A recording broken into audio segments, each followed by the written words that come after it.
아내는 결혼 전에 있었던 일이니 배신이 아니라는 듯이 행동한다. 하지만 내 입장에서는 시기가 매우 중요하다.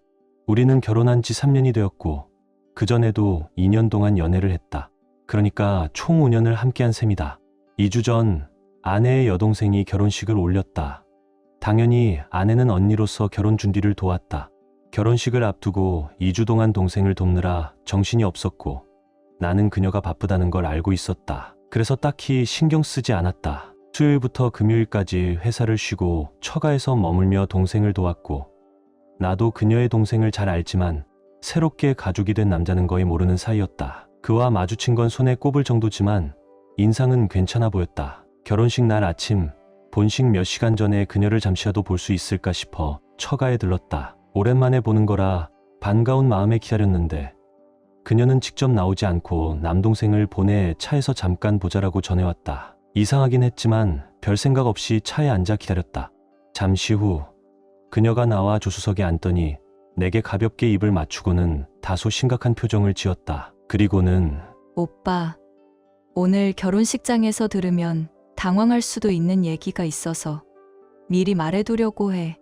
나 때문에 어색해지거나 기분 나빠지면 안 되잖아. 나는 무슨 말인지 이해하지 못한 채 멍하니 있었다.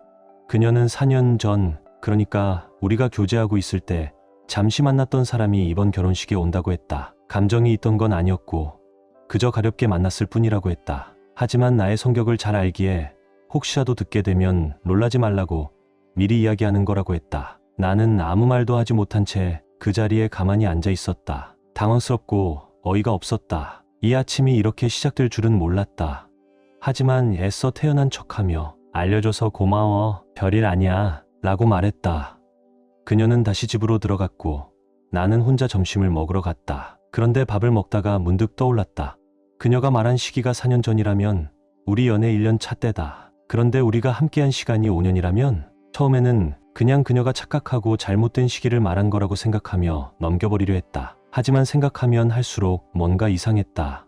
우리가 사귄 지 1년 반쯤 되었을 때 그녀의 행동이 뭔가 수상쩍었던 시기가 떠올랐다. 평소 같으면 연락이 잘 되던 사람이 갑자기 자주 바쁘다며 피했고 회사 동료들과 함께라며 주말에 캠핑을 2번이나 다녀온 적이 있었다. 그때는 별 의심 없이 넘겼지만 지금 생각해보니 석연치 않았다. 하지만 오늘 하루는 길고 나는 일단 해야 할 일을 해야 했다. 결혼식장에 도착해 조용히 앉아 있었다. 예식이 끝나고 하객들이 줄을 서서 신랑, 신부에게 축하 인사를 건넸고 가족과 하객들이 함께 서 있었다. 아내도 한 남자와 함께 서 있었는데 나는 그가 누구인지 전혀 알지 못했다. 그러나 그 순간 문제의 그 남자가 바로 옆에 서 있었다.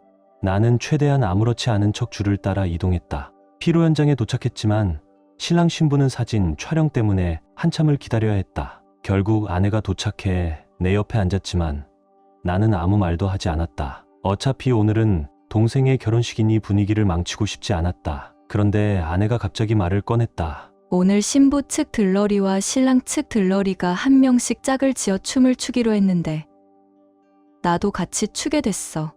나는 순간 당황하며 물었다. 근데 너 원래 그 사람이랑 짝이 아니었잖아? 그러자 아내는 들러리 대표와 그 파트너가 부부라서 서로 짝을 바꾸기로 했다고 했다. 그 말을 듣자마자 짜증이 확 밀려왔지만 티내지 않으려고 애썼다. 다행히도 나는 술을 마시지 않았다. 나는 술을 마시면 감정을 주체하기 힘들어지는 편이라 오늘 같은 날은 입에도 대지 않기로 했었다. 아내는 주변 사람들과 계속 대화를 나누다가 드디어 춤 순서가 되었다. 그리고 그 남자가 다가와 손을 내밀자 아내는 아무렇지도 않게 그의 손을 잡고 일어섰다. 나는 일부러 시선을 피하며 그 장면을 보지 않으려 했다. 잠시 후 그녀가 그 남자와 함께 돌아왔다. 둘은 예전 친구처럼 웃고 떠들고 있었다. 그리고는 나에게 그를 소개해야겠다고 생각한 듯 내게 다가왔다. 나는 차마 대놓고 무례하게 굴지는 않았지만 내가 던진 인사는 그다지 친절하지도 않았다. 하지만 그는 개의치 않고 아내와 계속 이야기를 나눴다. 두 사람이 예전 이야기를 나누고 추억을 떠올릴수록 내 속은 더욱 부글부글 끓었다. 결국 나는 자리에서 일어나 화장실로 향했다. 잠시 후 돌아와 보니 그 남자는 사라지고 없었다. 그런데 아내는 오히려 내게 너무 무례했다라고 말했다. 그 순간 내 인내심이 바닥을 쳤다. 하지만 이 자리에서 싸우고 싶지는 않았다. 지금은 얘기할 타이밍이 아니야. 하지만 나중에는 반드시 이야기해야겠어. 그러자 그녀는 갑자기 자리에서 일어나 옷을 갈아입고 오겠다며 갔다. 그리고 돌아오자마자 동생에게 우리가 먼저 가겠다고 말할 거라고 했다. 이유는 간단했다. 내가 그녀의 하루를 망쳐버렸다는 것이었다. 하지만 나는 조용히 말했다. 나는 너랑 내 동생에게 패 끼칠 생각 없어. 괜히 분위기 망치고 싶지도 않고 나는 그냥 조용히 여기 남아있을 거야. 그녀는 화가 난 듯 옷을 갈아입고 돌아왔지만 사실 나는 그녀에게 아무 말도 하지 않았다. 나는 심지어 그 남자와 악수까지 했다. 하지만 내 표정이 얼마나 굳어 있었는지 아내는 바로 눈치챘다. 그녀는 끝까지 자리를 떠나야 한다고 주장했고 나는 차분하게 말했다. 정말 가고 싶으면 가자. 하지만 내가 남고 싶다면 나도 그냥 조용히 있을게. 나는 내 차를 가져왔으니까 내가 남고 싶다면 나는 그냥 먼저 갈 수도 있어. 처음에는 남겠다고 하더니 이내 그렇게 못 참고 티낼 거면 차라리 내가 가라고 했다. 나는 도대체 내가 어떻게 행동했다는 건지 물었다. 그러자 그녀는 너 지금 마치 싸우려는 수컷 고릴라 같아 라고 했다. 순간 황당해서 웃어야 할지 화를 내야 할지 몰랐다. 결국 나는 다시 피로 연장으로 들어가 앉았고 아내는 하객들과 어울렸다. 나는 그녀의 남동생과 잠시 이야기를 나누다가 결국 테이블로 돌아와 그녀의 할머니와 얘기를 나누었다. 결국 우리는 같은 시간에 자리를 떠났고 나는 아내보다 조금 먼저 집에 도착했다. 거실에서 기다리고 있자 그녀가 들어왔고 단도직입적으로 말했다. 그 사람 이야기 다시 해봐.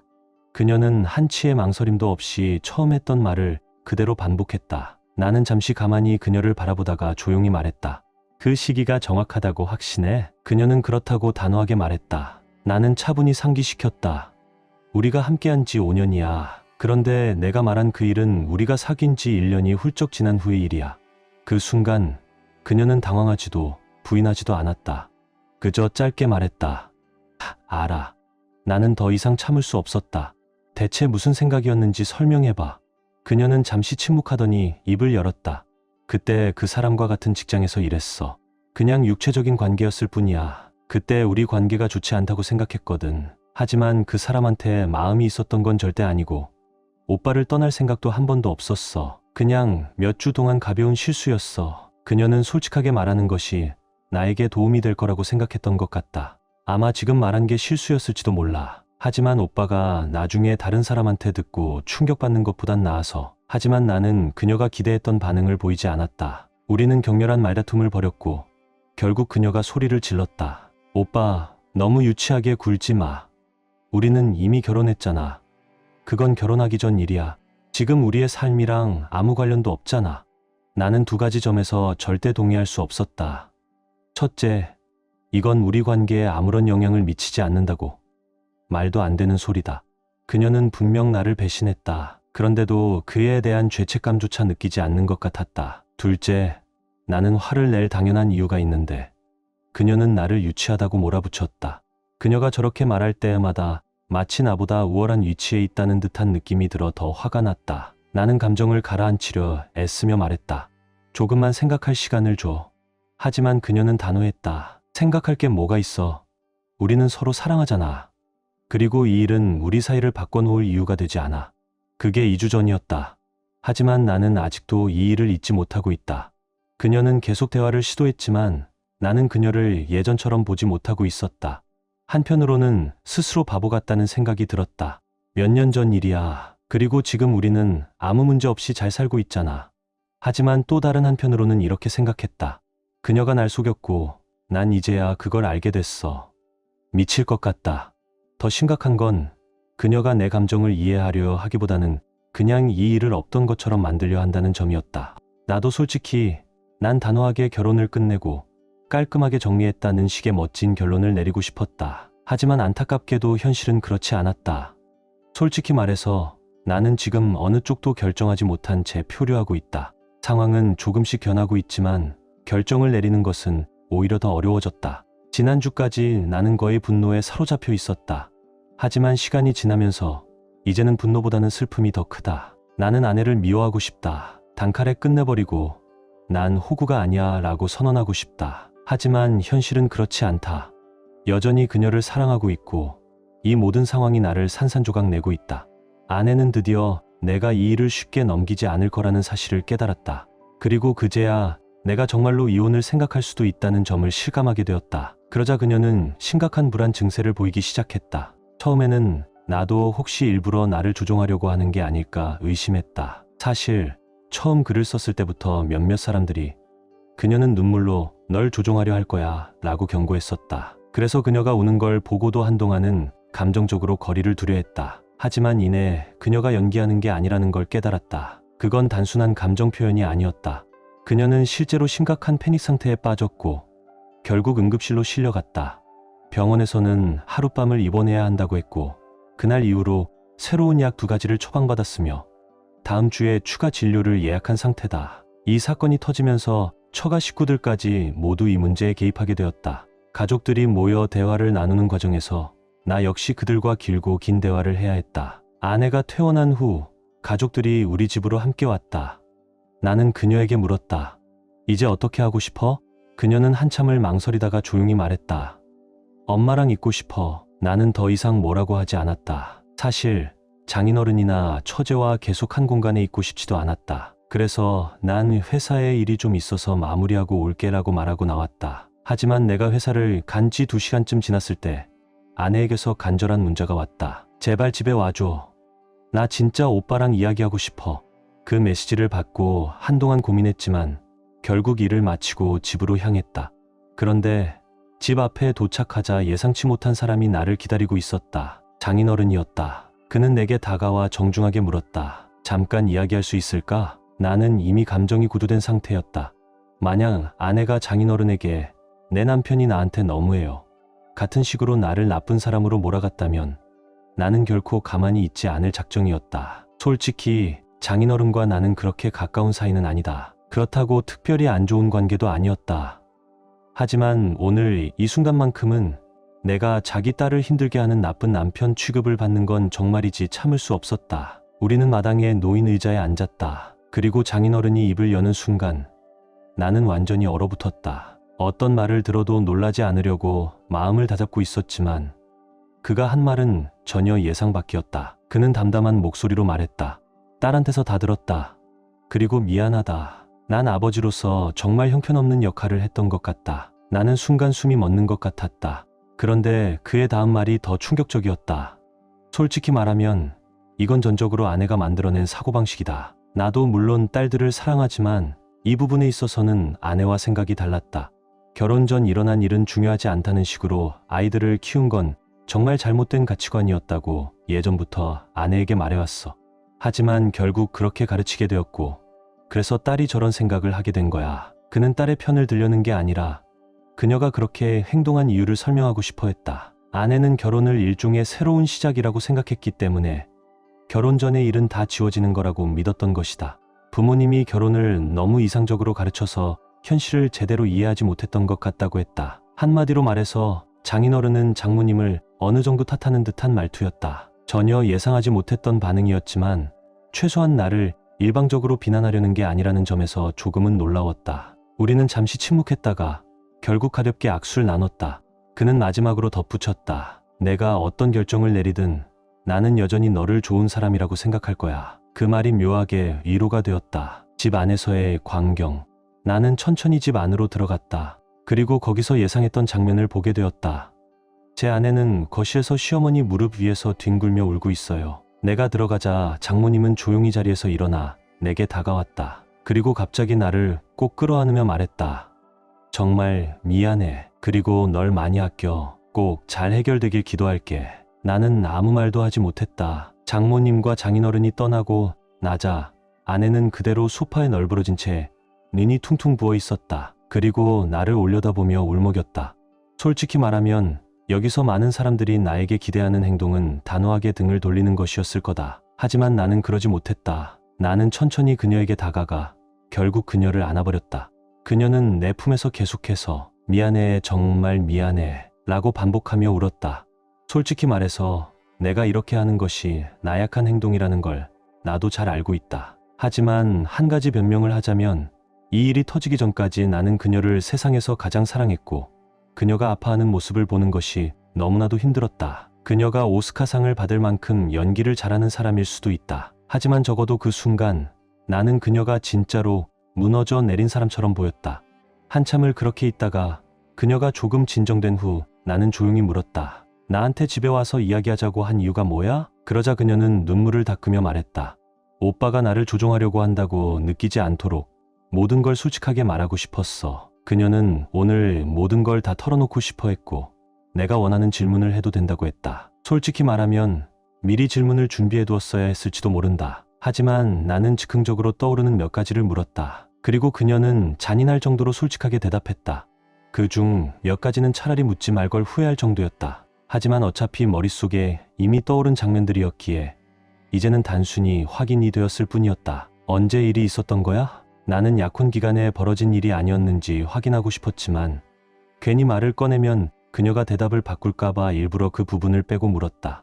그런데 그녀는 날짜를 정확히 기억하고 있었다. 그리고 다행히도 처음에 말했던 것보다 약간 더 초기 연애 시절에 일어났던 일이라 최소한 우리가 약혼한 뒤에는 그런 일이 없었다. 그게 얼마나 안도되는 일이었는지 말로 다 표현할 수 없다. 솔직히 누군가 내게 약혼 기간에 이런 일이 있었을지도 모른다고 했을 때 나는 온몸이 차가워지고 속이 뒤집힐 것 같았다. 그 다음으로 나는 그녀에게 정확히 몇 번 그런 일이 있었는지를 물었다. 하지만 그녀는 날짜를 말하는 대신 횟수를 말해버렸다. 그녀가 일부러 날 더 아프게 하려고 했던 건 아니었다. 정말로 그녀는 그게 내가 원하는 대답이라고 생각한 것 같았다. 하지만 그 대답이 나에게 전혀 도움이 되지 않았다. 오히려 나를 완전히 무너뜨릴 뻔했다. 솔직히 말해서 그렇게 많지는 않았다. 총 3일. 하지만 그 3일 동안 여러 번 있었다. 그리고 가장 어려운 질문이 남아 있었다. 왜 그랬어? 나는 솔직히 말해서 그 질문을 꺼내는 순간 울음을 참을 수 없었다. 내가 왜 충분하지 않았던 거야? 대체 왜 그냥 날 떠나지 않고 그런 짓을 한 거야? 그 순간 이제는 그녀가 나를 안아야 할 차례였다. 그녀가 내게 했던 고백들, 그 남자와 함께 웃고 떠들던 모습, 지금 이 순간 몇 번이나 그랬는지까지 들은 상황, 모든 것이 한꺼번에 밀려와 숨을 쉴 수조차 없었다. 그녀가 계속 무언가를 말했지만 그 순간 나는 아무것도 들리지 않았다. 어차피 그녀가 무슨 말을 하든 나에게는 아무 의미도 없을 거였다. 한참 후 겨우 감정을 다잡고 나는 차분히 말했다.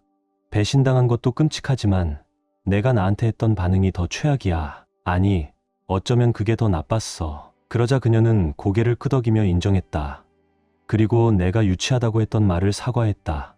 나는 정말로 이제 와서는 중요하지 않을 거라고 생각했어. 우리 결혼한 지 오래됐으니까. 그 순간 내 혈압이 다시 치솟았다. 나는 무언가 말하려고 했지만 그녀가 먼저 끼어들었다. 부모님과 이야기하면서 이제야 깨달았어. 내가 완전히 잘못 생각하고 있었어. 바람은 바람이고 배신은 배신이야. 하지만 그녀는 여전히 이렇게 덧붙였다. 하지만 우리 결혼하고 나서 함께한 행복한 순간들은 의미 있는 거잖아. 그건 진심이었어. 나는 단호하게 말했다. 하지만 그 행복은 거짓말 위에 세워진 것 같아. 그러자 그녀는 다시 무너져 내렸고 또다시 심각한 패닉 상태에 빠졌다. 응급실에 갈 뻔했지만 결국 약을 먹이고 종이봉투에 호흡을 하게 하면서 겨우 진정시켰다. 나는 그날 밤 그녀를 그냥 자게 놔두었다. 우리 둘 다 감정적으로 너무 지쳐 있었다. 하지만 일요일이 되자 다시 대화가 시작되었다. 이번에는 나는 더 이상 처음처럼 그녀에게 동정심을 느끼지 않았다. 나는 분명하게 말했다. 너 나한테 그놈을 소개하는 게 얼마나 역겨운 짓이었는지 알아? 그 남자랑 춤추는 걸 내가 지켜봐야 했던 거 얼마나 끔찍했는지 아냐? 그리고 솔직히 말해, 너 이거 안 들켰으면 말할 생각조차 없었지? 나는 그녀가 처음부터 솔직하려고 했던 게 아니란 걸 알고 있었다. 들킬 게 두려웠기 때문에 말했던 것이다. 대체 왜 내가 들킬 거라고 생각한 거야? 그리고 결혼식장에서 이 사실을 알고 있었던 사람이 몇 명이야? 그녀는 조용히 입을 다물었다. 그러더니 결국 작은 목소리로 말했다. 그 사람은 당연히 알고 있었고, 그리고 그 남자의 제일 친한 친구도 알고 있었어. 나는 황당해서 헛웃음을 지었다. 그러니까 내 새로운 형부가 그걸 알고 있었다는 거네? 그녀는 아무 말도 하지 못했다. 나는 잠시 멍하니 앉아 있다가 다시 물었다. 그럼 내 동생도 알고 있었던 거야? 그녀는 고개를 끄덕였다. 그래서 내가 걱정했던 건 내 동생이 나한테 말할까 봐였다는 거야? 그녀는 아무 대답도 하지 않았다. 그건 곧 맞다는 뜻이었다. 나는 아내에게 물었다. 그 남자를 얼마나 자주 봤어? 그녀는 결혼식이 지난 3년 동안 처음 본 거라고 말했다. 그 말을 듣자마자 나는 분노를 참지 못하고 소리쳤다. 그럼 결혼 준비하는 동안에도 만난 적 없어?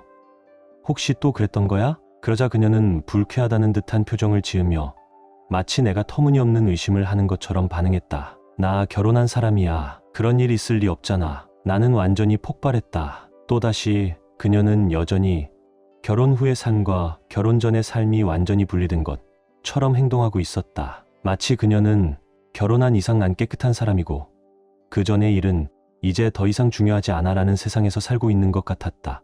나는 참을 수 없어 그대로 집을 나왔다. 한참을 밖에서 시간을 보내며 마음을 가라앉힌 뒤 나는 겨우 평정을 되찾고 집으로 돌아왔다. 그녀도 그제야 한층 차분해진 듯 보였다. 그러다 그녀가 처음으로 나에게 물었다. 오빠가 이걸 극복할 수 있도록 내가 도와줄 방법이 있을까? 솔직히 별거 아닐 수도 있지만 그녀가 처음으로 내 감정을 신경 쓰고 있다는 듯한 말을 했다는 점에서 적어도 제스처만큼은 나쁘지 않았다. 나는 솔직하게 대답했다. 나도 모르겠어. 솔직히 말해서 우리가 뭘 할 수 있을지, 아니 애초에 극복할 수 있을지도 모르겠어. 그러자 그녀는 조용히 말했다. 나는 오빠가 아파하는 걸 보고 싶지 않아.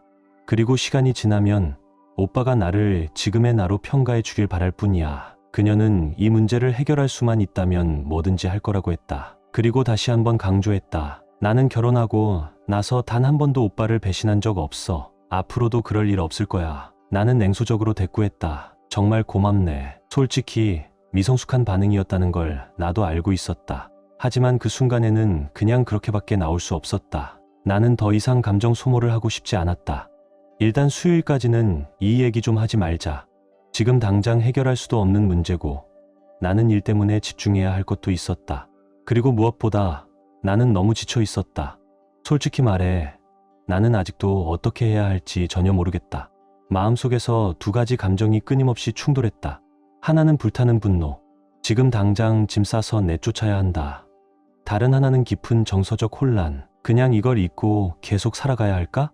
이게 내가 원했던 결론이 아니라는 건 나도 알고 있다. 이 글을 읽는 사람들 중에도 이런 결말을 원하지 않았을 것이다.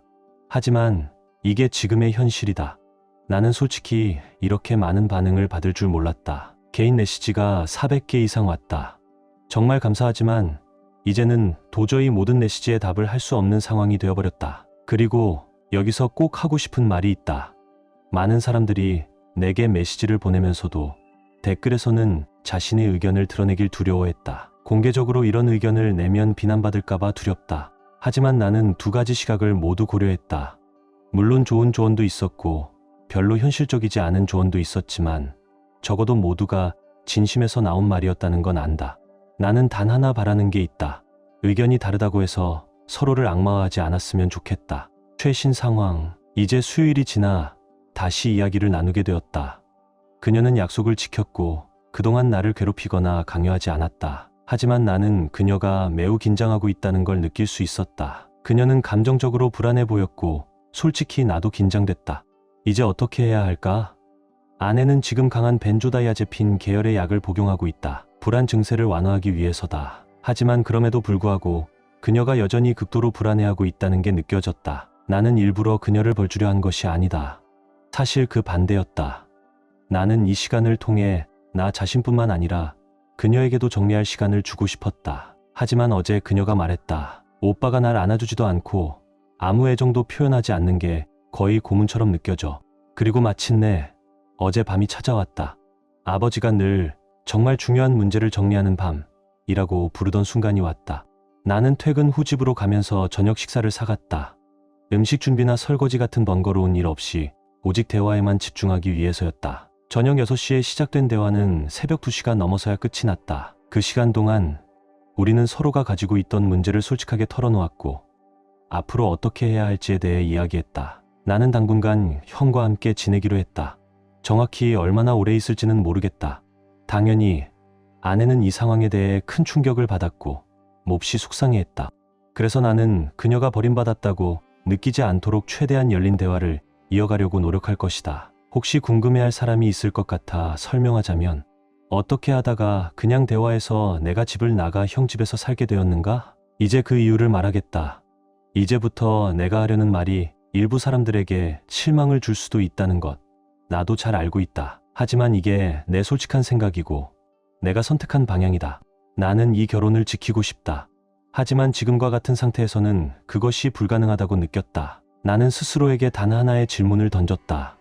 내가 이 사실을 그때 알았다면 과연 그녀와 계속 만났을까? 그 질문을 할 때마다 내 대답은 항상 아니었다. 그렇다면 나는 내 선택할 권리를 빼앗긴 것과 다름없다. 그녀는 결혼 이후에는 정직했을지 모르지만 그 전에 있었던 사실을 숨겼고 그것이 우리의 기반이 되어버렸다. 하지만 그렇다고 해서 우리가 함께 만들어 온 모든 것이 거짓은 아니다. 기반은 손상될 수 있다. 때로는 보수할 수도 있고 때로는 완전히 새롭게 쌓아야 할 때도 있다. 나는 이번 시간을 통해 우리의 관계를 다시 정립하고 싶다. 그렇기 때문에 나는 일단 집을 떠나 형의 집에서 지내며 서로에게 시간을 주기로 결정한 것이다. 나는 아내에게 분명하게 말했다. 나는 내가 바람을 피운 사실에 대해 여전히 화가 나 있어. 그리고 여전히 그것을 바람이라고 생각한다는 점을 강조했다. 다행히도 그녀는 이제 더 이상 이건 바람이 아니다 라고 주장하지 않는다. 그녀도 이제는 내가 그것을 바람으로 받아들일 수밖에 없다는 걸 인정했다. 하지만 나는 그녀에게 말했다. 나는 단순히 바람 때문에만 화가 난 게 아니야. 내가 처음 이 이야기를 꺼냈을 때 나를 배려하지 않은 태도 때문에 더 상처받았어. 나는 여전히 그녀가 내 감정을 유치하다 라고 말했던 것에 대해 분노하고 있었다. 나는 당연히 화가 날 수밖에 없는 상황이었어. 그런데도 넌 날 철없다라고 몰아붙였잖아. 그녀는 고개를 숙이며 사과했다. 미안해, 그건 정말 잘못했어. 인정해. 그녀는 말했다. 그때는 내가 완전히 착각하고 있었어. 우리는 이미 결혼했으니까 오빠가 예전 일에 대해 화를 낼 이유가 없다고 생각했어. 하지만 이제는 내가 틀렸다는 걸 알아. 나는 그녀에게 말했다. 내 앞에서 그 남자와 자연스럽게 어울린다는 것 자체가 나를 존중하지 않는 행동이었다고 생각해. 그리고 내가 그 남자와 악수를 해야 했던 그 순간 정말 수치스러웠어. 그러자 그녀는 다시 한번 사과했다. 그리고 이렇게 말했다. 그때는 그냥 오빠한테 이젠 아무 일도 아니라는 걸 보여주고 싶었어.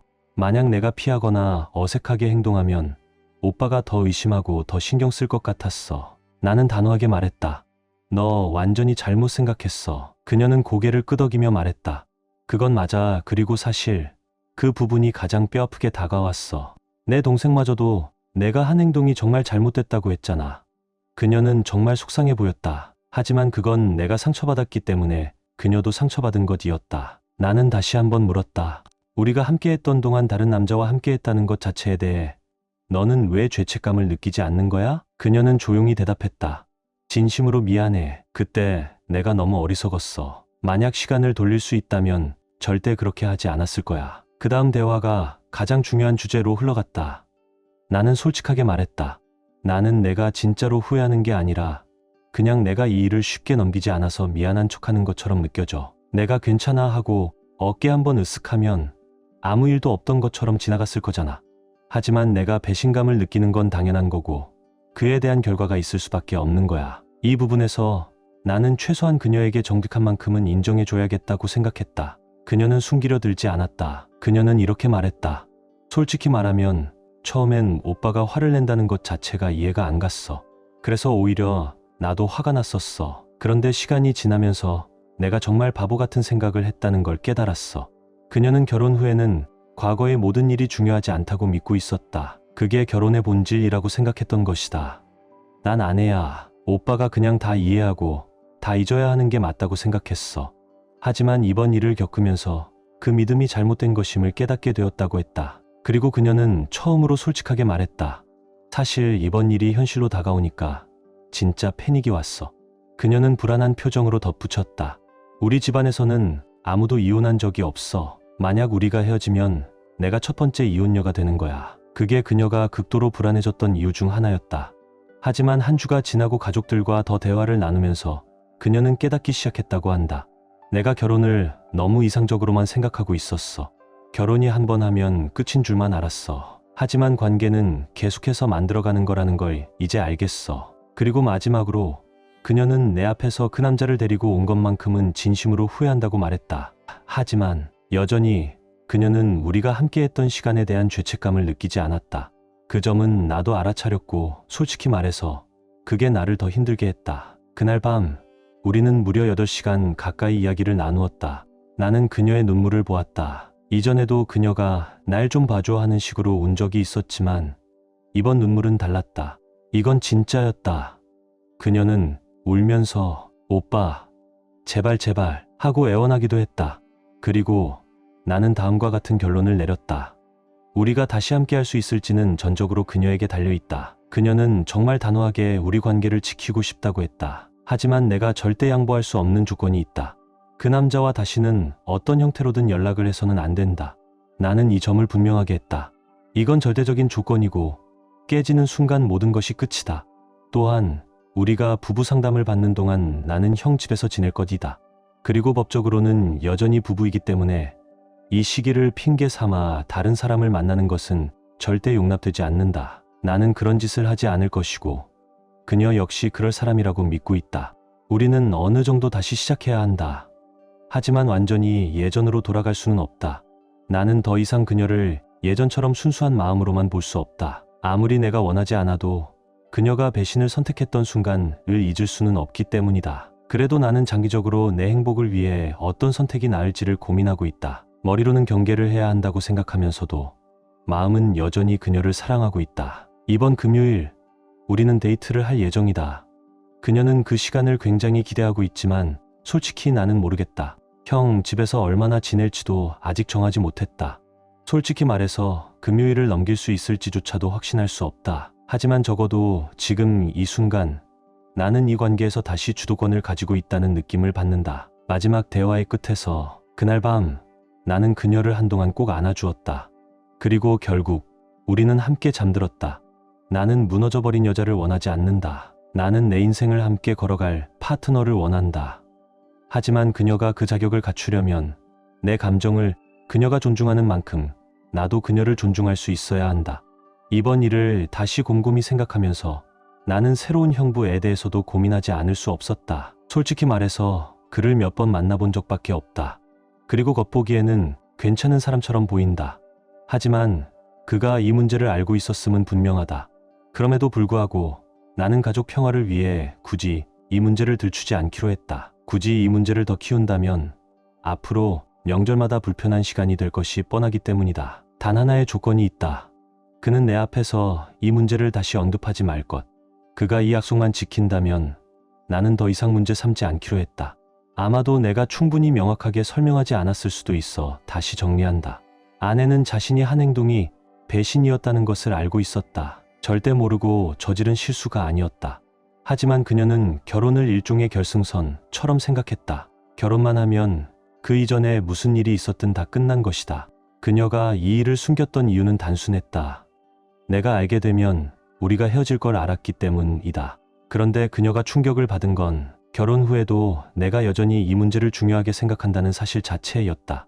그녀는 이렇게 생각했다. 결혼 전에 있었던 일이니까 결혼한 후에는 더 이상 문제가 되지 않는다. 하지만 내가 이 문제로 우리 관계를 다시 생각할 수도 있다는 사실 그녀는 전혀 예상하지 못했다. 솔직히 그녀의 이런 사고방식 자체가 황당하지만 그게 그녀가 배운 가치관이었다. 믿기 어렵겠지만 그녀는 독실한 기독교 신자다. 그리고 나는 아니다. 솔직히 말해서 나는 그녀의 논리가 말도 안 되는 핑계라고 생각한다. 하지만 그녀에게 결혼이라는 것은 단순한 관계가 아니라 종교적인 의미를 포함한 신성한 것이다. 나는 형의 집에서 한 달 넘게 지내고 있다. 솔직히 말해서 형이 아니었으면 이 시간을 버티지 못했을지도 모른다. 그는 나를 위해 정말 많은 것을 희생했고 이번 일을 통해 형에 대한 내 시선이 완전히 바뀌었다. 어릴 때부터 우리는 가까우면서도 아주 깊게 가까운 사이는 아니었다. 그런데 이번 일을 겪으면서 우리의 유대감이 생각했던 것보다 훨씬 더 강하다는 걸 깨달았다. 그리고 가장 중요한 소식, 나는 이혼 서류를 그녀에게 전달했다. 그런데 여기서 오해하지 않도록 설명을 덧붙이고 싶다. 나는 이혼을 확정 지으려고 한 것이 아니다. 나는 변호사를 찾아가 지금까지의 상황을 모두 설명했다. 그리고 나는 이혼을 원하지 않지만 만약을 대비해서 모든 준비를 해두고 싶다고 말했다. 변호사는 이혼 서류를 작성했고 총 3부를 만들었다. 하나는 변호사가 보관, 하나는 나에게, 그리고 마지막 하나를 아내에게 전달하기 위해 준비했다. 나는 이 서류를 직접 그녀에게 전달하기로 했다. 당연히 그녀가 상처받을 거라는 걸 알고 있었다. 하지만 나는 그녀가 이걸 오해하지 않도록 직접 설명해야만 했다. 나는 그녀에게 봉투를 건네기 전에 이게 무엇인지 먼저 설명했다. 이건 우리가 합의한 조건을 깨뜨릴 경우를 대비한 것일 뿐 지금 당장 무언가를 하려는 게 아니야. 나는 여전히 우리 관계를 지키고 싶어. 하지만 내가 진심이라는 걸 내가 알았으면 해. 그리고 예상대로 이건 최악의 타이밍이었다. 나는 선의로 한 행동이었다고 생각했지만 그녀에게는 전혀 그렇게 보이지 않았다. 사실 그녀는 그동안 정말 많은 노력을 하고 있었다. 우리는 여러 번 데이트를 했고 그동안 분위기도 좋았다. 그러니 이혼 서류를 받은 순간 그녀 입장에서는 내가 노력한 것들이 다 무시당했다고 느꼈을 것이다. 즉, 내 타이밍이 완전히 최악이었다. 결국 그녀는 또다시 심각한 불안 증세를 보이기 시작했다. 이번에는 약으로도 통제가 되지 않아 우리는 또다시 응급실로 향해야 했다. 이번에는 주사를 맞고 집으로 돌아왔다. 그리고 이번에는 그녀의 가족에게는 알리지 않기로 했다. 나는 그녀가 괜찮은지 확인하기 위해 이틀 동안 그녀와 함께 있었다. 당연히 이혼 서류 사건은 부부 상담 중에 화제가 되었다. 그리고 솔직히 말해서 나는 그곳에서 완전히 최악의 남편처럼 보였다. 이런 방식으로 배우자를 압박하는 건 정서적 부종이다. 나는 상담을 받으며 내가 정말 비겁한 짓을 했다는 걸 깨달았다. 그리고 그녀 앞에서 내 서류와 그녀의 서류를 찢어버렸다. 그녀는 세 번째 사본이 있다는 사실을 모른다. 하지만 변호사에게 연락해서 그것도 폐기하도록 할 생각이다. 솔직히 말해서 그날 아내의 표정을 다시 보고 싶지 않다. 그녀는 나를 보자마자 정말 행복해 보였다. 하지만 내가 건넨 것은 이혼 서류. 그 순간 그녀의 표정은 공포와 슬픔이 뒤섞인 모습으로 변했다. 나는 그 장면을 평생 잊을 수 없을 것 같다. 그 일을 제외하면 우리 관계는 꽤 안정적으로 회복되고 있다. 그래서 이번 주말에 집으로 돌아가기로 했다. 형과 함께 지내는 동안 그는 정말 많은 배려를 해줬다. 하지만 솔직히 말해서 나는 형의 생활을 방해하고 있었다. 물론 매일 방해의 박스를 하면서 즐거운 시간을 보내긴 했지만 이제는 집으로 돌아가야 할 때다. 아내는 내가 요구했던 모든 것들을 성실하게 이행했다. 솔직히 나는 그녀에게 지옥 같은 시간을 보냈다. 하지만 이제는 그녀가 충분히 대가를 치렀다고 생각한다. 그리고 무엇보다도 나는 여전히 그녀를 사랑한다. 사람들이 나를 어떻게 보든 상관없다. 그녀는 분명 어리석고 이기적인 실수를 저질렀다. 하지만 그것은 몇 년 전의 일이고 결혼 후 그녀는 거의 완벽한 아내였다. 그래서 나는 그녀를 떠나지 않기로 했다. 아마 많은 사람들이 실망할 수도 있다. 또다시 넌 바보야, 모든 남자의 수치야 같은 메시지를 받을 수도 있다. 하지만 나는 내 인생을 살고 있고 당신들은 당신들의 인생을 살고 있다. 이제 더 이상 업데이트할 일이 없기를 바란다. 우리 관계가 완전히 회복된 것은 아니지만 회복을 향해 가고 있다. 이제 남은 것은 시간, 인내, 그리고 서로에 대한 이해뿐이다.